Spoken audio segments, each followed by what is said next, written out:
explicar o movimento dos elétrons, para explicar o comportamento dos elétrons, na verdade, precisou evoluir um pouquinho em relação aos modelos atômicos para chegar na proposta de Bohr, onde, na verdade, a proposta de Bohr traz a ideia de que esses elétrons deveriam sim estar girando ao redor do núcleo, só que de uma maneira um pouquinho diferente, como Rutherford imaginava. De acordo com a ideia de Bohr, Bohr, na verdade, já utilizava e ele já conhecia alguns trabalhos de Albert Einstein e de Planck, onde, na verdade, ele trouxe, inclusive, algumas ideias, algumas propostas, em que estes elétrons deveriam sim estar girando ao redor do núcleo, como a gente pode imaginar, como a gente pode visualizar nessa imagem. Mas, na verdade, para a gente discutir a proposta de Bohr, a gente precisa fazer uma pausa no seu modelo, propriamente dito, para que nós consigamos falar um pouquinho sobre espectro eletromagnético. Nesse caso, com o espectro eletromagnético, a gente vai discutir algumas contribuições de fato muito relevantes. Continuando, quando a gente fala do modelo de Bohr, a gente precisa de fato falar desse espectro eletromagnético, e aqui eu estou mostrando para vocês um espectro completo, que vai desde raios gama até a radiação aqui de ondas de rádio, por exemplo, de ondas longas, de ondas que têm um tamanho mais elevado. Ao longo desse espectro como um todo, a gente tem uma região que é denominada região do visível, que corresponde a um determinado tamanho de ondas que a gente consegue enxergar. Só para a gente ter uma ideia, quando a gente fala de radiação eletromagnética, a gente vai falar de diversos tipos de radiação, que vai desde a radiação, por exemplo, ultravioleta, que é oriunda também do Sol. A gente vai falar de radiação infravermelho, a gente fala, por exemplo, de ondas de rádio, a gente fala de raio-x, a gente fala de radiação gama, que pode ser também oriunda de processos nucleares e diversas outras. Quando a gente fala de região do visível, eu estou falando de ondas eletromagnéticas que têm um tamanho, e esse tamanho é proporcional a uma determinada energia, que é permitido, que é possível que você consiga enxergar. Quando a gente fala do espectro do visível, é bem interessante quando a gente analisa que ele lembra muito, e na verdade ele vem até dessa ideia, a coloração do arco-íris, aquele degradê de cores do arco-íris, que vai desde o violeta, passando pelo azul, verde, amarelo, um laranja, chegando até o vermelho, que corresponde de fato exatamente a esse espectro que eu estou mostrando para vocês, que corresponde a ondas que têm um tamanho ali entre 380 nanômetros até 700, 720, 740 nanômetros, como a gente pode observar. Além disso, esse espectro é muito importante a gente associar à ideia de que? A ideia de que existe uma determinada energia e que essa energia, como eu estou mostrando para vocês aqui na expressão, ela é proporcional a uma determinada faixa de comprimento de onda, como eu estou mostrando para vocês em termos de frequência, mas na verdade a gente vai transformar essa frequência como sendo de fato uma onda com tamanho proporcional a um lambda que eu estou mostrando para vocês. Então é possível visualizar que para cada onda está associado um tamanho, um determinado valor de energia. Se a gente puder analisar esse espectro que eu estou mostrando para vocês aí no slide, eu estou mostrando a diferença entre o espectro que eu defino como um espectro contínuo e um espectro denominado descontínuo, que seria o espectro de emissão de um determinado elemento. Está aí uma grande contribuição na proposta de Bohr, que foi justamente apresentar que os elementos químicos, eles liberam determinadas energias que acabam sendo proporcionais a determinados comprimentos de onda, só que de maneira discreta, de maneira descontínua. Então, na verdade, quando a gente olha a imagem, a gente consegue de fato perceber a diferença daquilo que eu defino como um espectro contínuo, que seria um espectro que me lembra muito o degradê de cores do arco-íris, porque ele vai de maneira contínua do 380 nanômetros, considerando ali a região do ultravioleta, próximo à região do ultravioleta, chegando até 700, 700 e pouco ali na região do vermelho. Então, de maneira contínua, essas ondas, elas formam esse espectro, como eu estou mostrando para vocês, que lembra o degradê do arco-íris.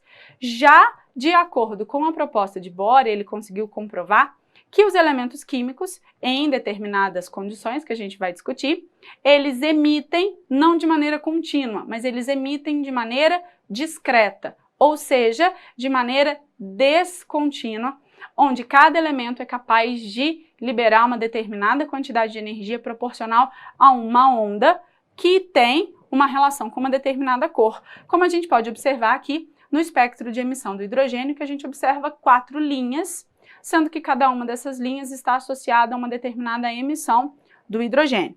E aí a gente consegue, então, definir os postulados de Bohr, que seria uma série de informações que definem de fato e explicam de fato o modelo de Bohr.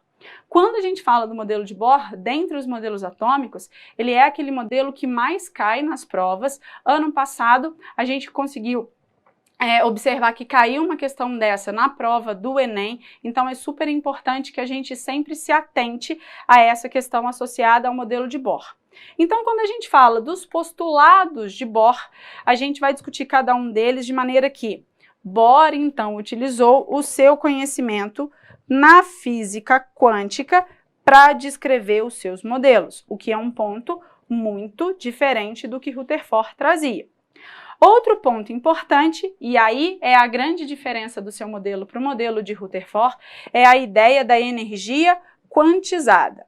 Essa energia quantizada, ele está trazendo a ideia de que, na verdade, os elétrons, eles estariam confinados em órbitas, em regiões, como a gente pode observar aqui, em regiões que têm uma quantidade de energia fixa. Por isso o nome estacionária.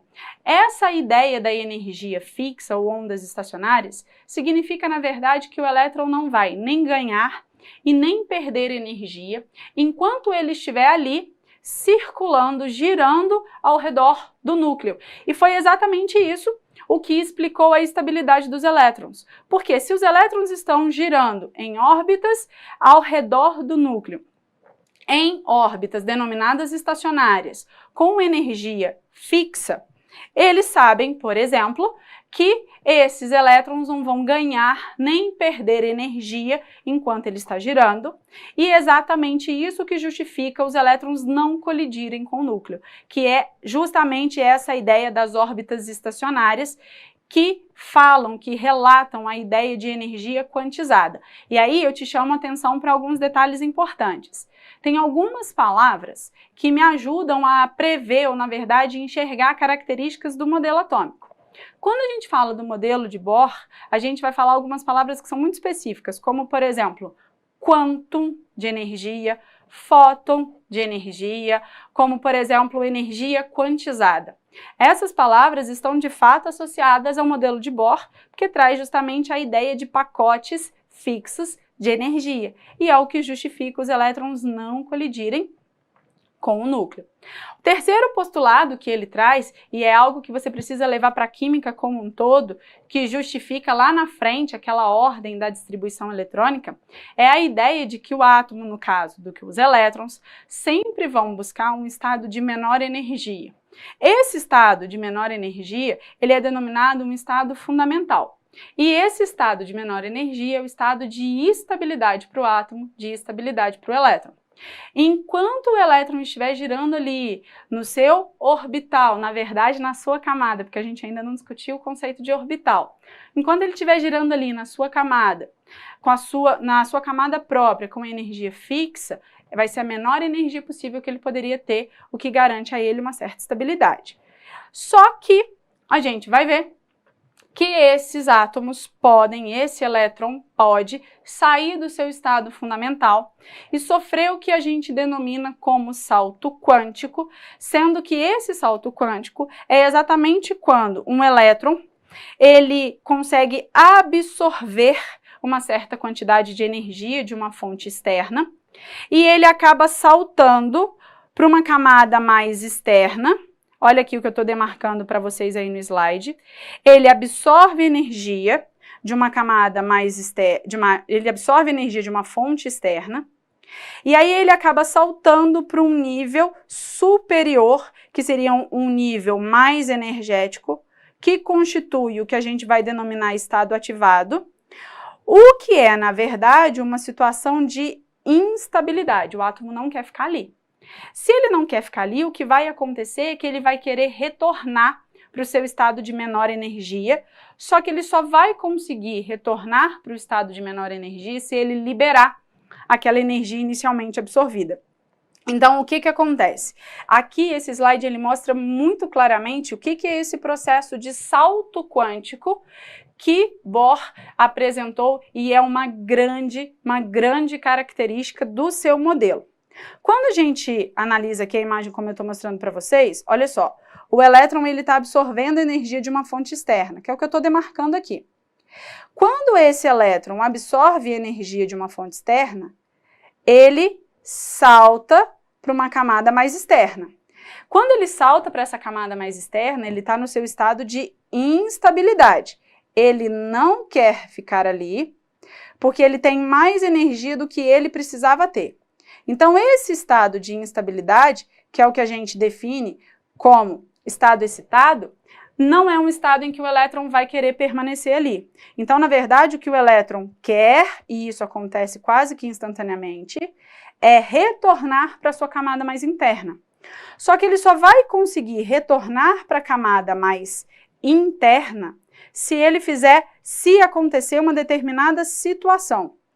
Ele vai retornar para a camada mais interna apenas se ele liberar energia. Eu tinha mostrado para vocês anteriormente, através da relação já do modelo de Bohr, que eu consigo associar o tamanho de uma onda, que eu represento aqui por lambda, eu consigo associar com um determinado valor de energia. Então, essa energia liberada na volta do elétron para a sua camada mais interna, essa energia liberada ela passa a ser proporcional a um determinado tamanho de onda. E esse tamanho de onda está relacionado a uma determinada cor diferente. Então, aqui a gente consegue, por exemplo, entender, enxergar e visualizar a ideia de que quando você tem um determinado elemento químico, uma substância que tem um determinado elemento químico, que ele absorve energia de uma fonte externa. E aí presta muita atenção, porque essa é sempre a pegadinha que cai em algumas questões. O elétron está numa camada num nível mais interno. Ele absorve energia de uma fonte externa, que pode ser uma chama ou algo do tipo. Ele salta para uma camada mais externa, que não é o seu estado mais estável, porque ela tem mais energia do que ele gostaria de ter. Então, esse elétron retorna para a camada mais interna, obrigatoriamente liberando essa energia. Só que a gente viu que essa energia ela é proporcional a uma determinada onda, de um determinado tamanho, que está relacionado a uma cor, como eu estou mostrando para vocês aqui. E é exatamente por isso que cada elemento químico ele pode estar associado a uma determinada cor predominante à sua emissão. E aí a gente conhece um fenômeno bem comum, que seria, os fogos de artifício. Os fogos de artifício, eles são a prova concreta do modelo de Bohr, onde, na verdade, eu tenho diversos sais, diversas substâncias, que podem ser formadas por sais de elementos dos mais distintos, cobre, sódio, cálcio, dentre outros. Esses fogos de artifício, eles são submetidos a uma fonte externa, que seria aquela explosão oriunda da pólvora, por exemplo, que fornece a energia necessária para que esses elétrons possam saltar para uma camada, absorver e saltar para uma camada mais externa e liberar essa energia inicialmente absorvida, retornando para uma camada mais interna. Só que essa energia liberada, ela é liberada proporcional a uma onda de cor específica. Então esse fenômeno que a gente conhece, que é um fenômeno lindo, que alegra principalmente o nosso ano novo, o fenômeno de queima dos fogos de artifício, ele é totalmente baseado no salto quântico do modelo de Bohr. Então fique muito atento quando a gente fala de algumas questões, se falar, por exemplo, em processos de emissão de luz, aqueles apagadores que brilham no escuro ou brinquedinhos que brilham no escuro, a gente pode sim estar sempre relacionando a um modelo de Bohr.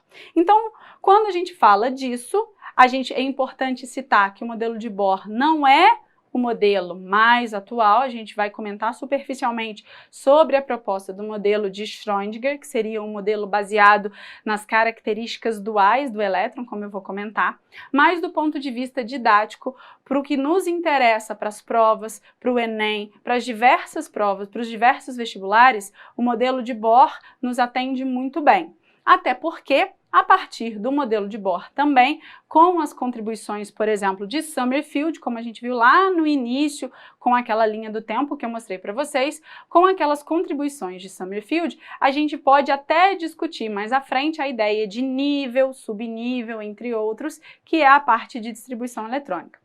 Só para ficar bem claro e a gente conseguir fechar a nossa linha do tempo em relação aos modelos atômicos, a gente fala também um pouco da proposta atual, que seria o modelo de Schrödinger, que traz algumas premissas importantes. A primeira delas é baseada na característica dual da matéria. E aqui a gente vai começar a trabalhar com a ideia de que elétron se comporta ora como onda, ora como matéria. E aí, com base nisso, o modelo de Schrödinger é um modelo estatístico, probabilístico, que trabalha com uma equação, com uma função de onda, para conseguir descrever melhor o seu modelo atômico. Um ponto muito importante que a gente destaca do modelo atual, do modelo de Schrödinger, que eu vou mostrar mais pertinho aqui para vocês, é a ideia de que não existe uma camada tão nítida, uma divisão tão nítida como a gente vê lá no modelo de Bohr. Isso aqui, para a proposta de Schrödinger, ela não existe. A proposta atual trabalha com a ideia de nuvem de elétrons, que são, na verdade, regiões com densidades de elétrons ao redor do núcleo, que seria, então, a proposta mais atual que a gente tem. Para a gente fechar o nosso modelo atual e resolver algumas questões contextualizadas a respeito desse assunto, eu trouxe para vocês mais um mapa, na verdade, uma linha do tempo, um mapa mental bem lúdico, que traz, de fato, os principais modelos e as principais características de cada um desses modelos. É óbvio que existem algumas contribuições aqui que permanecem e que ajudam a evolução desses modelos, mas aí a gente fala um pouquinho da proposta de Dalton, que seria da bola de bilhar, seguindo do Thomson com o seu pudim de passas, Rutherford com o seu modelo planetário, o modelo de Bohr com o modelo baseado também em órbitas com energia quantizada, e aí a ideia do salto quântico é uma característica muito importante do modelo de Bohr, até a gente chegar aqui no modelo mais atual, que seria o modelo probabilístico de Schrödinger, que trabalha com uma equação com uma função de onda.